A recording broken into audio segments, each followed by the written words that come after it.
초록어린이재단에 매달 100만 원을 후원하게 되었습니다. 이 모든 게 구독자, 시청자 여러분 덕분입니다. 구독과 좋아요 감사합니다.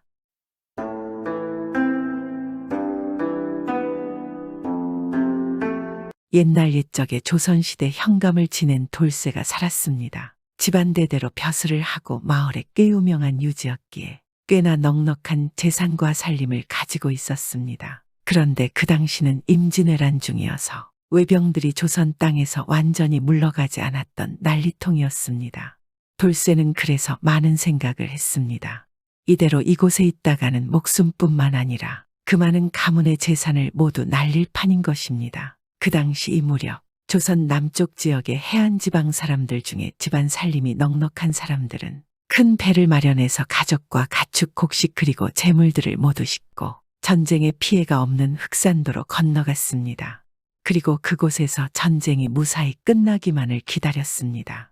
돌쇠는 마을 사람들과 함께 힘을 합쳐서 언제까지 살지 모르는 이곳을 경작하기로 했습니다. 그래서 그와 함께 온 선비나 하인들에게 말했습니다. 우리는 언제 외란이 끝나서 고향에 갈지 모른다. 그러니 어떻게든 살아야 하지 않겠나. 모두 반상의 구별 없이 함께 이 땅을 일구세. 그러다 보면 언젠가는 고향에 갈 수 있을 것이다. 그렇게 돌쇠는 마을 사람들을 독려하며 함께 열심히 일할 것을 명했습니다. 흑산도는 육지에서 멀리 떨어져 있고 토지가 비옥한 편이라 경작이 잘 되었고 물고기와 해초 또한 풍부하여 피난지로는 아주 안성맞춤인 곳이었습니다.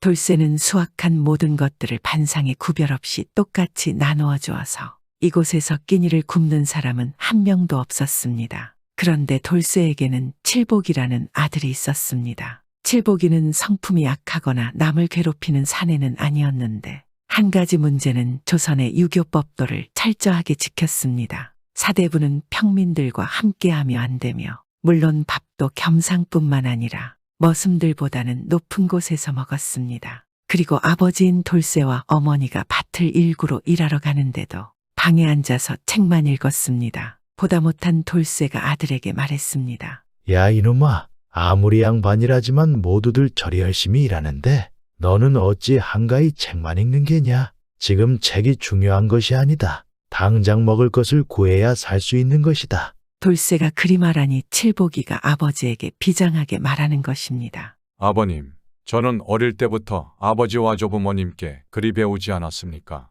이 조선에는 사대부가 할 일은 학문을 익혀서 어리석은 백성을 일깨우고 임금님의 도움이 되라 하셨습니다. 그런데 외란이라는 이유로 사대부의 지위를 버리고 어찌 천한 머슴들과 함께 일을 하는 것입니까? 그리고 어째서 아버지와 다른 사대부들도 천한 것들과 함께 일하는 것입니까? 어차피 일을 안 하셔도 먹고 사는 데는 지장이 없지 않습니까? 이러다가는 사대부의 위엄이 흔들립니다. 그러자 돌쇠가 한숨을 쉬면 말하는 것입니다. 내가 그리 말하는 것은 이해를 못하는 것은 아니다. 그러나 백성이 있어야 사대부가 있는 것이다. 백성이 굶고 힘들어하면 사대부가 무슨 필요가 있겠느냐. 지금은 일손이 모자란다. 그래서 고향보다는 몇 배로 일해야 하는데 그것을 보고만 있는 자가 어찌 사대부라 할 수 있느냐. 너도 익히 들어서 알고는 있지만 나라가 위험에 빠질 때마다 조정의 정승뿐만 아니라 많은 사대부들이 발을 걷고 일했다.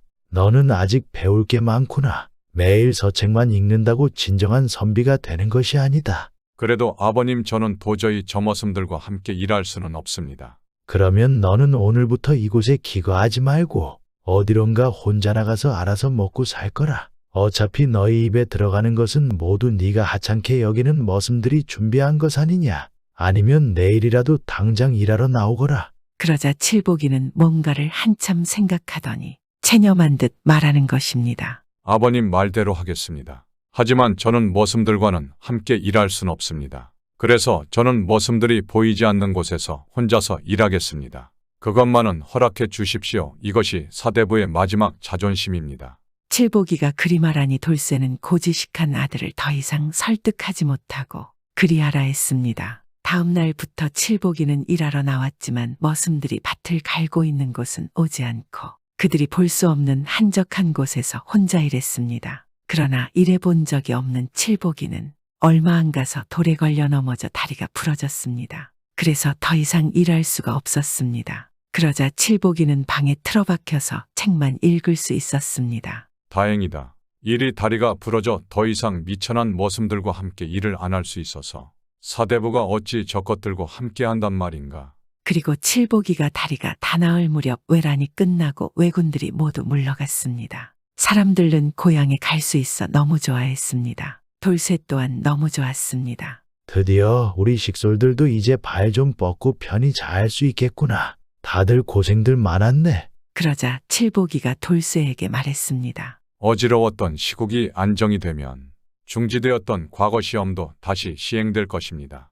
저도 그에 맞게 준비를 하고 있겠습니다. 아직 유생이었던 칠복이는 하루빨리 대과에 합격해서 출세길에 오르고 싶어 하였습니다. 항상 학문의 끈을 놓지 말고 작은 것에 얽매이지 말고 큰 것을 보거라. 그러면 내가 원하는 출세길도 능히 앞에 펼쳐질 것이니라. 돌쇠는 그런 칠복이를 기특하게 여기며 격려하였습니다.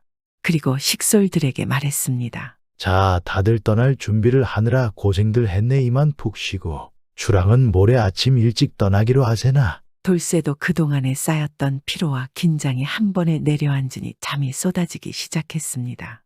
그리고 그날 밤 돌쇠는 꿈을 꾸게 되는데 이 꿈에서 한 노인이 나타나 말하길 나는 이 섬을 지키는 신령이라네. 자네가 타고 다니는 말이 좋아 보여서 그러니 떠나기 전에 나에게 선물한다 생각하고 이 섬에 두고 가주시게. 네, 그리하면 순풍을 빌려와서 배가 무사히 육지로 건너가게 해주겠네. 이 노인은 그리 말하고 사라져버렸고 돌쇠는 꿈에서 깨어났습니다. 꿈에서 깬 돌쇠는 온몸이 땀 범벅이었고 아직 똥이 트려면 제법 많은 시간이 남아 있었습니다. 꿈에서 노인이 한 말 때문이었을까? 돌쇠는 무언가 속이 꽉 막힌 것처럼 다시 잠에 들 수 없었고 이내 뜬 눈으로 나를 새고 말았습니다. 아침이 되자 돌쇠는 전날과는 판이하게 달라진 표정으로 안절부절 못하고 있었습니다. 이를 바라본 돌쇠의 아들인 칠복이가 말했습니다.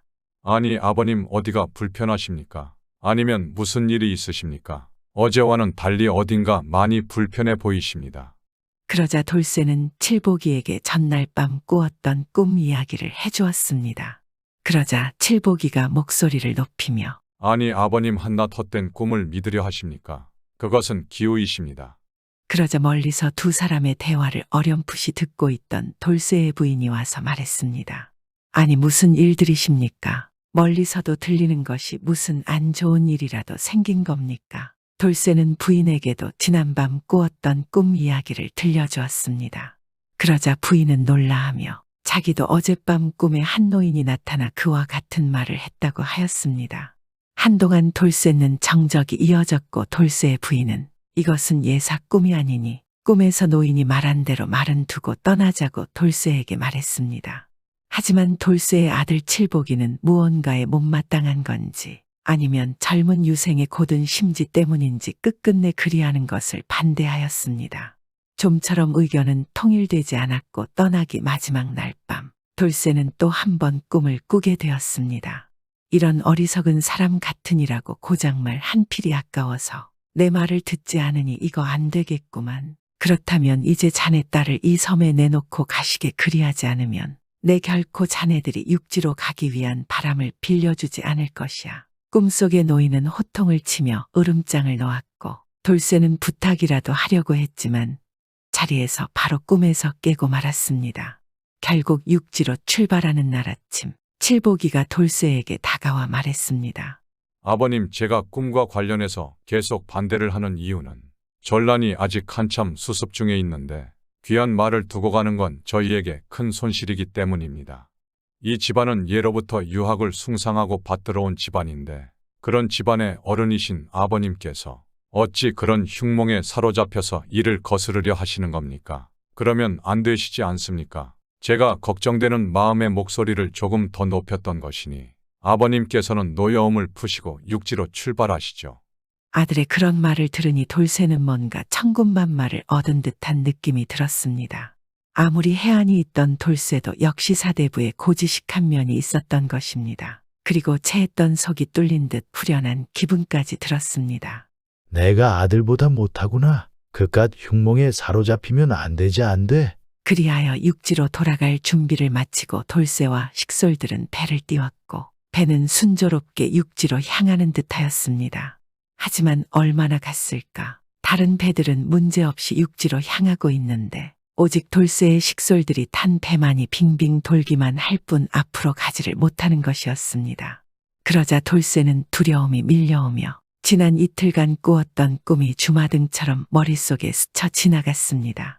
결국 바다의 배에 실린 모든 재물들을 던져도 보았지만 배가 나아갈 기미가 전혀 보이지 않았고 하는 수 없이 눈물을 머금고 하나뿐인 딸과 아끼는 말을 작은 배에 실어서 바다로 뛰어도 보았지만 폭풍은 계속 불어닥쳤고 결국 돌쇠의 식솔들은 앞으로 나아가지 못하다가 이 폭풍바람에 배가 뒤집어져서 전부 물에 빠져서 죽고 말았습니다. 이걸 본 함께 출발한 다른 사람들은 이렇게 말했습니다. 사대부의 고집이 결국은 집안을 몰락시켰구나. 그렇게 전국에 소문이 퍼졌습니다. 그리고 사대부들에게 그들의 쓸데없는 고집을 꼬집었습니다.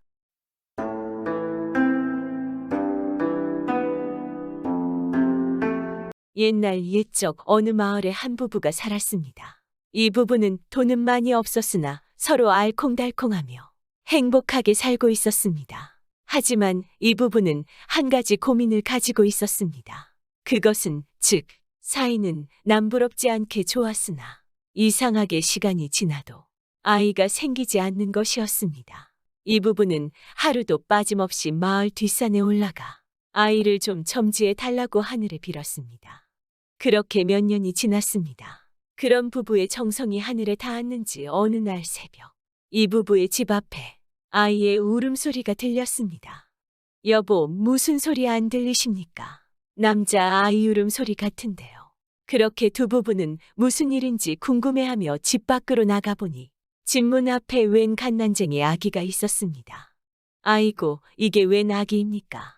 아무래도 우리의 기도를 들어주시고 아기를 보내주신 것인가 봅니다 하며 부부는 그렇게 아기가 생겨서 몹시 좋아하였습니다.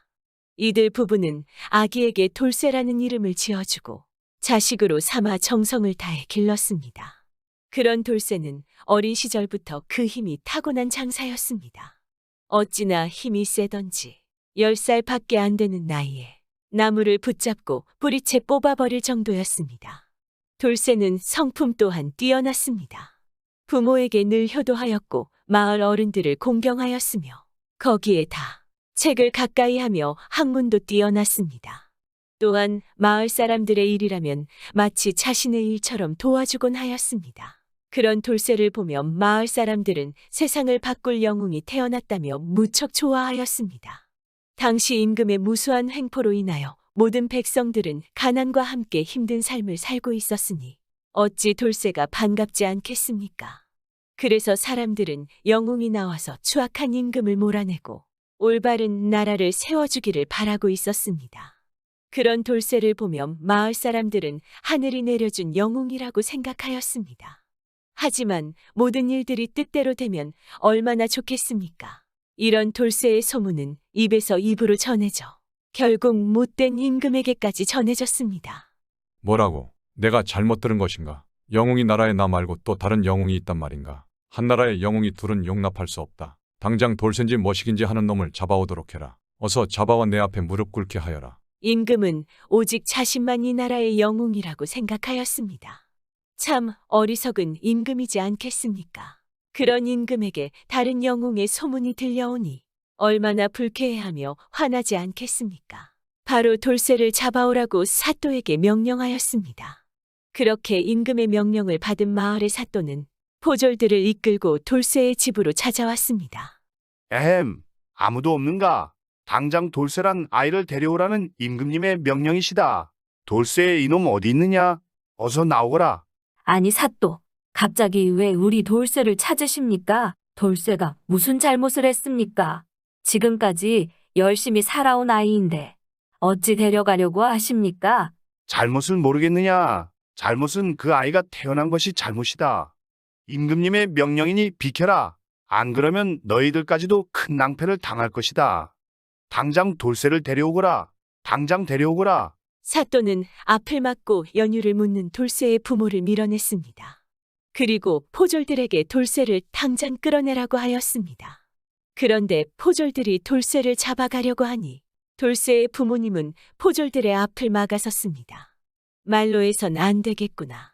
이것들을 어서 치워라 하며 사또가 명령을 하니 포졸들은 돌쇠의 부모를 마구 때리고 넘어뜨리기 시작하였습니다. 그것을 본 돌쇠는 몹시 화가 나지 않겠습니까? 세상에 자기 부모가 그렇게 변을 당하고 있는데 가만히 있을 아들이 어디 있겠습니까? 이놈들 감히 우리 부모님을 못살게 굴다니 하며 돌쇠는 마당에 있던 커다란 큰 돌을 집어던졌습니다. 포졸들은 커다란 돌이 마치 조약돌처럼 빠르게 날아오니 순간 깜짝 놀라 모두들 뒤로 나자빠졌습니다. 다행히도 큰 돌은 사또와 포졸들이 맞지 않고 근처의 나무에 퍽하고 박혀버렸습니다. 이럴 수가. 소문이 사실이었구나. 어찌 저것이 사람이냐 괴물이지 하며 사또는 돌쇠의 힘을 보고는 깜짝 놀랐습니다. 돌쇠는 부엌에 잠시 다녀오더니 다시 한 손에 커다란 가마솥을 들고 나와 말했습니다. 당장 우리 부모님을 내버려 두시고 물러가시오. 아니면 이 가마솥으로 큰 낭패를 볼 수 있습니다. 2번 참지는 않습니다. 어서들 물러가시란 말입니다. 돌쇠가 그렇게 강하게 말하니 포졸들은 어이쿠 저 큰 가마솥을 맞으면 뼈도 못 추릴 텐데 하며 모두들 겁을 먹고 뒷걸음질을 쳤습니다. 고작 저런 어린애가 무서워 그러느냐. 어서 빨리 돌쇠를 잡아라. 다들 왜 가만히 있는 것이냐. 그렇게 사또는 포졸들에게 소리를 질렀지만 자기도 모르게 뒷걸음질을 치고 있었습니다. 사또, 안 되겠습니다요. 일단 물러나. 포졸들을 더 데려와야겠습니다. 도저히 지금 우리 힘으로는 안 되겠습니다. 이렇게 한 포졸이 말하니 그제서야 사또가 고개를 끄덕이며 일단 물러나기 시작하였습니다. 그렇게 사또와 포졸들이 물러가고 황급히 돌쇠는 쓰러져 있는 부모에게 달려갔습니다. 어머니, 아버지, 괜찮으십니까? 어찌 우리에게 이러는 것입니까? 제가 무슨 큰 잘못을 한 것도 아닌데 왜 이렇게 저를 잡으려고 이렇게 난리를 치는지 모르겠습니다. 그러게 말이다. 우리가 무슨 죄를 지은 것도 아닌데 왜 임금님이 너를 데리고 오라고 하는지. 앞으로 포졸들이 또 몰려올 텐데 큰일이네, 큰일이야. 우선 포졸들이 더 몰려오기 전에 어여 이 마을을 떠나자. 그렇게 부부는 급히 짐을 싸고 돌쇠를 데리고 몰래 마을을 떠나려 하였습니다. 그런데 그때였습니다. 잡아라. 저놈 돌쇠를 데려가지 못하면 임금님의 벌을 받게 될 것이다. 어서 잡아라. 사또가 벌써 더 많은 포졸들을 데리고 돌쇠를 잡으러 몰려왔습니다. 돌쇠의 부모는 돌쇠를 데리고 깊은 산속으로 달렸고 포졸들은 뒤를 쫓아왔습니다. 이대로는 잡을 수 없다고 생각한 사또는 바로 화살을 쏘라고 명령하였고 포졸들은 그런 부부와 돌쇠를 향해 화살을 날리기 시작했습니다. 어찌하면 좋을까요? 결국 돌쇠를 감싸 안은 채 두 부부가 화살들을 맞고 쓰러졌습니다. 아니, 이럴 수가. 아버지, 어머니, 안 돼요. 안 돼. 그 모습을 본 돌쇠의 눈에 불꽃이 일어났습니다. 돌쇠는 뒤를 돌아 자신을 쫓아오는 포졸들을 향해 달려들었습니다. 여봐라, 뭐하느냐. 어서 화살을 더 쏴라. 갑자기 돌쇠가 엄청난 기세로 달려오니 사또는 깜짝 놀라서 포졸들에게 화살을 더 쏘라고 명령하였습니다. 명령을 받은 포졸들은 수많은 화살을 돌쇠에게 쏘기 시작하였습니다. 그런데 놀라운 일이 벌어졌지 말입니다. 팅팅, 탱탱탱 하며 돌쇠의 몸에 화살이 닿자마자 화살은 돌쇠의 몸을 뚫지 못하고 모두 튕겨져 나왔습니다. 그 모습을 본 포졸들은 벌벌 떨기 시작했고 사또도 너무나 깜짝 놀라 어찌할 바를 몰라 하였습니다. 아니, 이게 어찌된 일이냐. 저것은 사람이 아니다. 모두 도망쳐라. 사또의 명령에 포졸들은 화살을 버리고 뒤도 안 보고 산 아래로 달리기 시작했습니다. 겁이 난 사또는 누구도 더 열심히 도망쳤습니다. 그렇게 포졸들이 물러가고 돌쇠는 다시 쓰러져 있는 부모님에게로 급히 달려갔습니다. 아버지, 어머니 괜찮으세요? 무슨 말씀이라도 좀 해보세요. 전 부모님 없인 하루도 살 수 없어요. 아버지, 어머니. 돌쇠는 하염없이 눈물을 흘리기 시작하였습니다. 안타깝게도 이미 두 부부는 수많은 화살을 맞은 뒤였습니다. 두 부부는 간신히 남은 마지막 숨을 몰아쉬며 말했습니다. 사랑하는 우리 아들 돌쇠야. 부디 너의 힘과 머리를 꼭 좋은 곳에 쓰도록 하거라. 아들아, 우리 자랑스런 아들아, 너와 함께 사는 동안 너무 행복했다. 항상 어려운 사람들을 도와가며 행복하게 살아라. 어미의 마지막 부탁이다. 돌쇠야, 끝까지 지켜주지 못해 미안하다. 그렇게 마지막 말을 남긴 두 부부는 눈을 감았습니다. 아버지, 어머니, 저를 두고 떠나시면 어떡해요? 안 돼요. 안 돼. 돌쇠의 울부짖음은 온 산을 쩌렁쩌렁 울렸습니다. 그렇게 돌쇠는 그대로 깊은 산속에 움박을 짓고 매일 부모님을 그리워하며 눈물로 밤을 지새웠습니다. 그런 돌쇠를 가엾게 여긴 마을 사람들은 움박 앞에 몰래 음식들을 두고 가곤 하였습니다. 지금 상황에서 음식이 입에 들어갈 수 있겠습니까? 처음에 돌쇠는 마을 사람들이 가져다주는 음식조차 먹지 않고 소통조차 하지 않았습니다. 하지만 계속되는 마을 사람들의 정성에 감동하여 움박 앞에 있는 음식을 먹기 시작했고 가끔씩 마을에 내려와서 끼니를 해결하기도 하였습니다. 그렇게 돌쇠는 마을 사람들의 도움으로 조금씩 정신을 차리기 시작하였습니다. 한편 사또는 돌쇠를 두려워하여 감히 다시는 산으로 돌쇠를 잡으러 갈 생각을 하지 못했습니다. 이럴 수가, 그런 괴물을 태어나서 처음 본다. 어찌 잡아온단 말인가. 너희들 무슨 수를 좀 내놓거라. 이대로 수행하지 못하면 나나 너희들이나 모두들 임금님께 목이 달아날 것이다 하며 사또는 포졸들에게 소리쳤습니다. 아니 사또, 그런데 돌쇠란 아이가 딱히 무슨 해를 끼치는 것도 아닌데 어찌 임금님께서는 돌쇠란 아이를 잡아오라 하는 겁니까? 오히려 마을 사람들을 도와주는 착한 아이인데 말이지요. 하며 한 포졸이 말했습니다. 사또는 잠시 가만히 생각해보니 포졸들의 말이 맞는 것이 아니겠습니까? 또한 마을 사람들이 모두들 돌쇠를 자기 자식처럼 키웠다고 하니 곰곰이 돌쇠를 잡을 수 있는 방법을 생각하였습니다. 돌쇠란 녀석이 제 발로 임금에게 가도록 해야겠구나. 그럼 우리는 임무를 다하는 것이 아니냐. 사또는 그렇게 말하더니 음흉한 미소를 지어 보였습니다. 그리고 다음 날 아침이 밝았습니다. 마을 사람들을 모두 잡아들여라. 특히 돌쇠란 녀석과 친하게 지낸 마을 사람들을 모두 잡아라. 갑자기 사또가 포졸들을 이끌고 마을 사람들을 잡아들이기 시작했습니다. 아니, 사또 왜 그러십니까?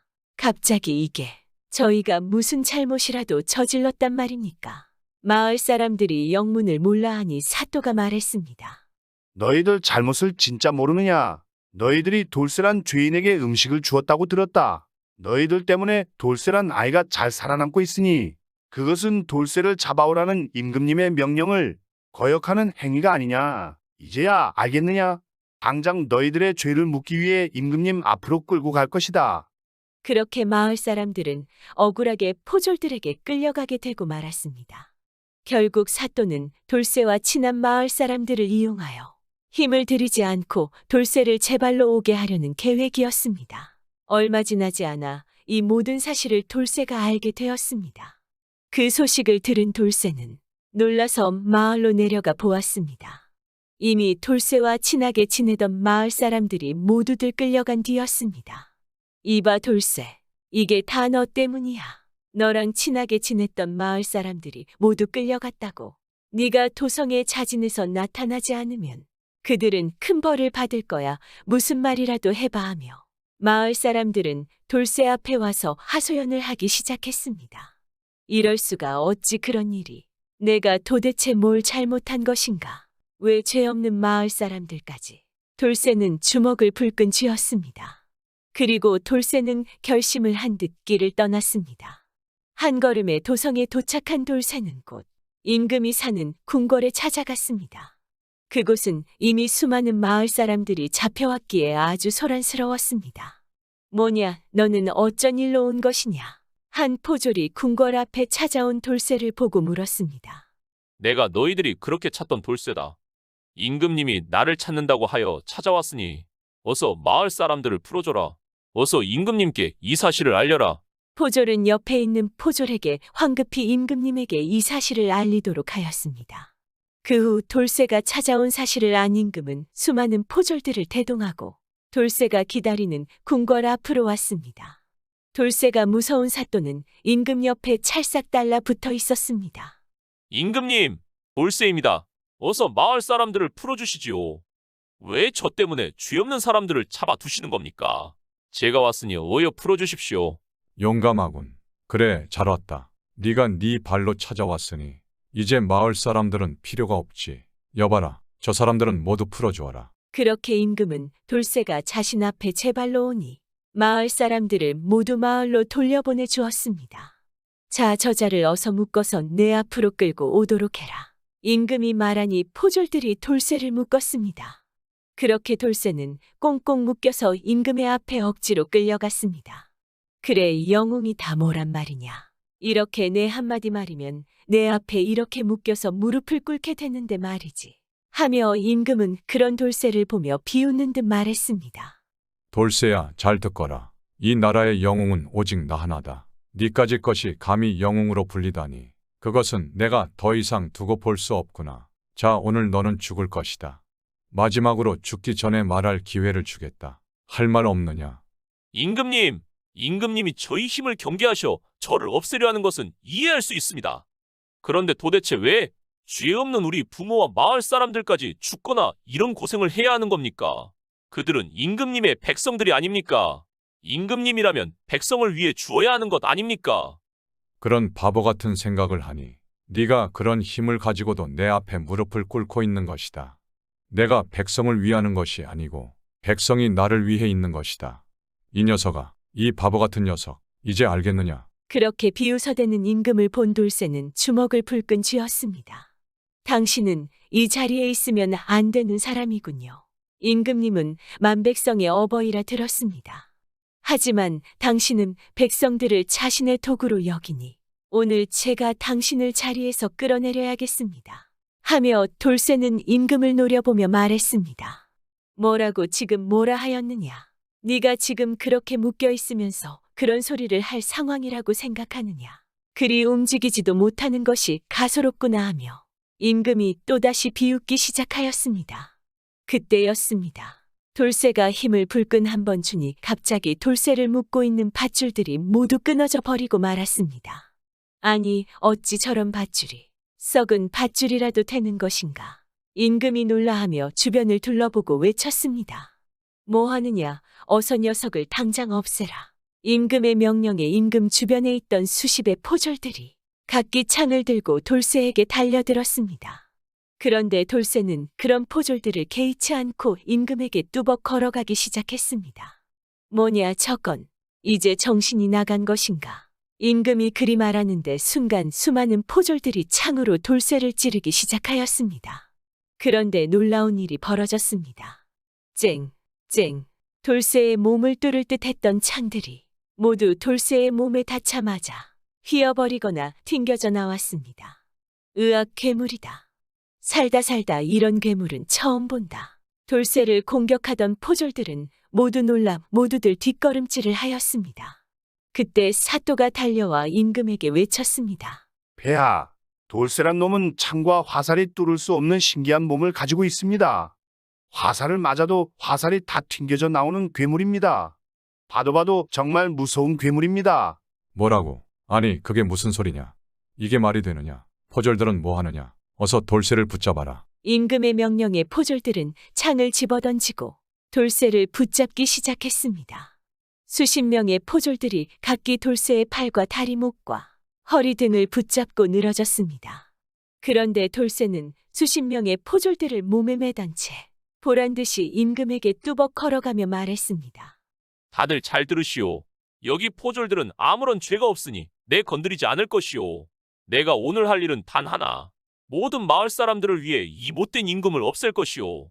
그러니 더 이상 날 방해하지 마시오. 하지만 날 방해하는 사람들은 가만두지 않겠소. 내 말 알겠소? 그렇게 돌쇠는 어느새 임금의 코앞까지 다가왔습니다. 돌쇠를 붙잡고 있던 포졸들은 모두 겁에 질려 돌쇠를 놓고 도망을 쳐버렸습니다. 임금은 그제서야 손발을 벌벌 떨면서 돌쇠에게 빌기 시작했습니다. 이봐, 내가 너 잘못 봤다. 너가 진짜 영웅이구나. 내가 이 나라의 벼슬을 시켜주겠다. 원하는 것도 무엇이든 주겠다. 뭐든지 말해보거라 하였으나 돌쇠는 그런 임금의 말을 듣지 않고 그대로 임금을 번쩍 안아 들어 올렸습니다. 임금이 발버둥을 쳐보았지만 돌쇠의 손을 벗어날 수는 없었습니다. 수많은 임금의 포졸들은 그런 엄청난 모습을 그저 넋을 놓고 보고 있었습니다. 임금을 그대로 멀리 날려보냈습니다. 그 후 돌쇠는 임금의 자식 중 가장 현명한 사람을 골라 임금의 자리에 오르게 하였습니다. 그러고는 임금에게 백성들을 잘 부탁하오하며 조용히 저 멀리 떠났습니다. 돌쇠가 떠난 뒤 나라는 평화가 찾아왔고 백성들은 돌쇠를 항상 생각하며 행복하게 잘 살았습니다. 모든 세상에 한 명의 영웅이 어디겠습니까? 또한 각자 자신이 생각하는 영웅이 있지 않겠습니까? 오늘 하루는 자신만의 영웅, 즉 고마웠던 분들을 떠올리며 되돌아보는 시간을 갖는 게 어떨까요?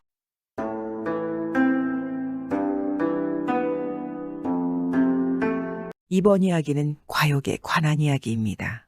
지나친 욕심은 자신이 가진 걸 잃을 수 있다는 것입니다. 옛날 옛적 어느 시골에 과부 한 사람이 살았습니다. 이 과부는 자식 없이 혼자 살았지만 항상 열심히 일하고 주어진 것에 감사했습니다. 비록 가진 것이라고는 조그만 밭 정도였지만 인정이 많아 밭에 나온 것들을 이웃들에게 나누어 주었습니다. 과부의 선함을 하늘이 알았는지 어느 해 무농사를 지었는데 김 메고 거름 주고 알뜰살뜰 가꾸었더니 가을이 되어 참 탐스러운 무가 쑥쑥 뽑혀 나오는 것입니다. 그런데 그 중에 한 놈은 어찌나 큰지 어린아이 몸뚱이만한 것이 뽑혀 나오더란 말입니다. 이 과부가 그 큰 무를 자기가 먹기 아까워서 고을원님에게 가져가기로 했습니다. 그 고을원님은 어질고 사리에 밝아서 백성들 세금도 감해주고 송사도 바르게 보아 칭송이 자자한 것입니다. 과부는 지프로 섬을 곱게 엮어서 그 안에 물을 넣어가지고 원님을 찾아갔습니다. 사또 소인이 여러 해 동안 남새 농사를 했습니다만 이렇게 큰 무는 처음 봅니다. 농사가 잘 된 것도 다 사또께서 어질게 고을을 다스려 주신 덕택이니 이것을 사또께 바치겠습니다. 부디 받아서 좋은 데 써주십시오.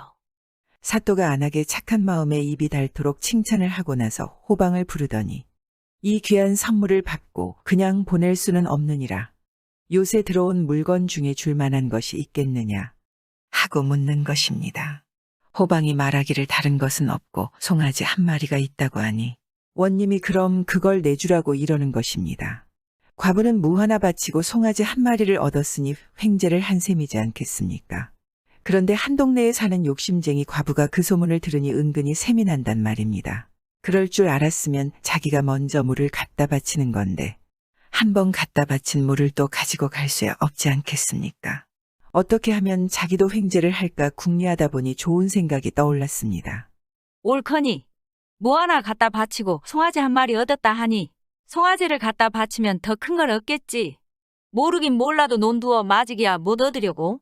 이런 생각으로 자기가 먹이던 송아지를 끌고 원님을 찾아갔습니다. 사또 소인이 여러 해 동안 술을 먹여왔습니다만 이렇게 살찐 송아지는 처음 봅니다. 이렇게 송아지를 잘 먹인 것도 다 사또 덕택이라 이것을 사또께 바치려고 가져왔습니다. 사또가 이번에도 침이 마르도록 칭찬을 하고 나서 호방을 불러 묻지 않겠습니까? 요새 들어온 물건 중에서 무어 귀한 것이 없느냐고 말입니다. 욕심쟁이는 속으로 이제야 횡재를 하는구나 하고 좋아하지 않겠습니까? 원님에게야 귀한 물건이 많을 테니 금덩어리 하나쯤 주지 않을까 하고 잔뜩 목을 빼고 기다렸지 않겠습니까? 그런데 호방이 하는 말이 귀한 물건이라면 며칠 전에 들어온 큰 무가 있습니다. 하지 뭡니까? 원님이 그럼 그걸 내주라고 이르니 포졸이 어린아이 몸뚱이만 한 물을 안고 와서 욕심쟁이에게 턱 안겨주는 것입니다. 욕심쟁이는 횡재하려고 송아지를 갖다 바쳤다가 무 하나를 얻어왔으니 자기네 송아지하고 무농사꾼의 물을 맞바꾼 셈이 아니겠습니까? 가뜩이나 귀한 소를 잃어버린 것입니다. 요즘 우리들도 자신에게 주어진 것도 과욕 때문에 잃어버리는 경우가 있습니다. 재물이 되었던 사람이 되었던 과욕은 더 큰 화를 부르지 않겠습니까?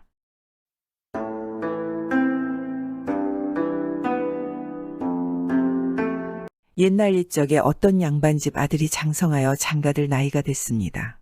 그런데 이 집 아들이 5대 독자인 것입니다. 5대 독자니 좀 귀한 아들 아니겠습니까? 귀한 아들이라고 금이야 오기야 하고 키웠더니 사내가 되어서 세상 물정을 모르고 동계한 것도 모르고 일하는 것을 죽기보다 싫어했습니다. 갈수록 게을러서 손가락 하나 까딱 안 하는 것입니다. 아버지가 가만히 보니까 저래가지고는 장가를 보내도 자기가 죽은 후 어렵게 평생 모은 살림이나 제대로 지키고 살지 못할 것 같단 말입니다. 그래서 며느리를 아주 똑똑하고 당찬 사람으로 구해야 되겠다 이렇게 생각했습니다. 그래야 아들 녀석도 살림 지키고 사는 법을 배울 테니깐 말입니다. 그래서 며느리감을 구하노라고 동네방네 소문을 냈습니다. 어떻게 소문을 냈는고 하니 누구든지 신분에 상관없이 자기 집에 와서 쌀 한 말 가지고 세 식구가 석 달을 먹고 살면 며느리로 삼겠노라 이렇게 했습니다. 그러니까 남자 종하고 여자 종을 하나씩 달리고 쌀 한 말을 주면 그것으로 세 식구가 석 달을 먹고 살라는 것입니다. 그렇게 소문을 내놓으니 여기저기서 한다 하는 양반집 처녀들이 며느리 되겠다고 왔습니다. 양반집이고 살림도 넉넉하고 하니 혼처야 그만한 데가 없지 않겠습니까? 그래서 많이들 왔는데 처녀가 오면 남자 종과 여자 종을 하나씩 딸려서 따로 거처를 마련해주고 쌀 한 말 갖다 놓고는 그만인 것입니다. 그걸로 석 달을 버텨보란 말 아니겠습니까? 그런데 오는 처녀마다 석 달은커녕 한 달을 채 못 넘기는 것입니다. 어른 하나가 못 먹어도 한 달에 한 말은 먹어야 사는데 아무리 양을 줄여도 그것 가지고는 석 달을 못 버티겠거든 말입니다. 쌀 한 줌씩 넣어 죽을 끓여 하루에 2끼씩 먹어도 한 달 버티기 힘들지 않겠습니까? 그러니 오는 처녀마다 아껴 먹다가 쌀 떨어지면 두 손 들고 가버리지 뭐 어떻게 하겠습니까? 그런데 그 집 이웃 마을에 아주 가난한 머슴질을 하는 사람이 살았습니다. 이 머슴한테 관연한 딸이 하나 있었는데 집안 형편이 워낙 어려워서 여태 시집을 못 보냈습니다. 그런데 자세히 보면 시집을 못 간 것이 아니라 딸이 시집을 안 간 것입니다. 홀아버지가 아무리 벌어도 입에 풀칠하기도 힘들고 자신마저 시집을 간다면 홀아버지가 배를 골물게 뻔하지 않겠습니까? 처자는 비록 머슴의 딸이어서 배운 것은 없지만 참연명하고 인간사 도리를 잘 알고 있는 것이었습니다. 그 딸이 하루는 아버지한테 저 건너 양반 댁에서 쌀 한 말로 세 식구가 석 달을 먹으면 며느리 삼겠노라 한다는데 제가 한번 가보겠습니다. 시집을 가서 아버지를 편하게 모시겠습니다. 이제 그만 고생하시고 제가 잘 모실게요. 그러자 아버지가 한다는 말이 한다 하는 양반집 교수들도 왔다가 한 달을 못 버티고 돌아갔다는데 내가 무슨 재주로 석 달을 버티겠느냐? 하고 말렸습니다. 그래도 딸은 염려 마시고 보내만 주십시오. 제가 알아서 할게요. 그래서 보내줬습니다. 이 처녀가 양반 집에 가니까 참종 내외를 딸려서 쌀을 딱 한 말 주고는 그만인 것입니다. 그런데 다른 사람 같으면 쌀을 한 홉씩 두 홉씩 내다가 죽을 순다 어쩐다 수선을 피울 텐데 이 처녀는 무슨 생각이 있는지 첫날부터 쌀 한 대를 뚝딱 퍼서 밥을 푸지게 지어놓고 먹자고 하는 것입니다. 종들이 도리어 걱정이 돼서는 이렇게 먹어가지고는 열흘을 못 넘깁니다. 해도 그저 아무 염려 말고 실컷 먹으라고 하는 것입니다. 그 이튿날도 쌀 한 대 뚝딱 퍼서 밥을 지어놓고 배를 두드려가면서 먹고 또 그 다음 날도 그러고 이렇게 한 사흘 지낸 뒤에 이 처녀가 종들을 불러놓고서는 자, 이제 먹을 만큼 먹었으니 슬슬 일하러 나가자고요. 나하고 아주머니는 들에 가서 나무를 캐고 아저씨랑 산에 가서 하루 한 짐씩 나무를 해오면 그걸 팔아서 양식을 사다 먹자고요. 이러는 거짓뭡니까? 그게 이 처녀 꿍꿍이 속인 것입니다. 가만히 앉아서 아무리 아껴봐야 쌀이 줄지 어디 늘기를 하겠습니까? 일을 하면 절로 돈도 생기고 쌀도 생기고 하니 무슨 걱정이 있겠습니까? 참 그래서 그날부터 세 식구가 일을 했습니다. 여자 둘은 나무를 캐다가 팔고 남자는 나무를 해다가 팔고 그 돈으로 쌀을 사다 들여놓으니 먹는 것보다 쌓이는 게 더 많지 않겠습니까? 석 달 동안 실컷 먹고도 쌀이 한 감 하나 남았습니다. 석 달이 지나서 주인 양반이 어떻게 됐나 하고 와보니 쌀을 가마째로 쌓아놓고 살고 있거든 말입니다. 무릎을 탁 치지 않겠습니까? 옳거니 너야말로 내 며느리로구나. 바로 나를 받아 혼례를 올리도록 하자. 이제야 마음에 드는 며느리를 찾았구나. 그러자 처녀가 혼인 조건으로 혼자 어렵게 살고 있는 아버지를 이야기했습니다. 제가 혼인하면 우리 친정집이 생활이 안 될 텐데 저희 아버지도 이곳으로 모시고 와서 함께 살아도 되겠습니까? 양반은 저 며느리가 자기 부모도 끔찍하게 생각하는 걸 듣고는 더욱 마음에 들어 그렇게 하자고 했습니다. 이렇게 해서 처녀는 양반집 며느리가 되었는데 그 뒤로 자기도 억척같이 일하고 제 남편도 일을 고되게 시켜서 아주 듬직한 사내로 만들어놨습니다. 양반은 며느리한테 극진한 대우를 잘 받다가 편하게 눈을 감고 저 세상으로 갔습니다. 며느리의 아버지도 말년에 만난 것만 먹고 좋은 옷만 입으며 호강했습니다. 남정내고 안악내고 간에 일 안 고서야 사람 구실을 할 수 있다는 이야기입니다. 요즘 부모 덕에 호의호식하는 아들딸들이 종종 있습니다. 일은 안 하고 그저 주는 것만 받는 아들딸 말입니다. 부모들이 사랑으로 곱게 키운 게 되려 자식들에게 독으로 돌아올 수 있습니다. 내 자식들을 한번 돌아봐야 할 것입니다. 내가 독을 주고 있는 건지 사랑을 주고 있는 건지 그 독은 공짜입니다.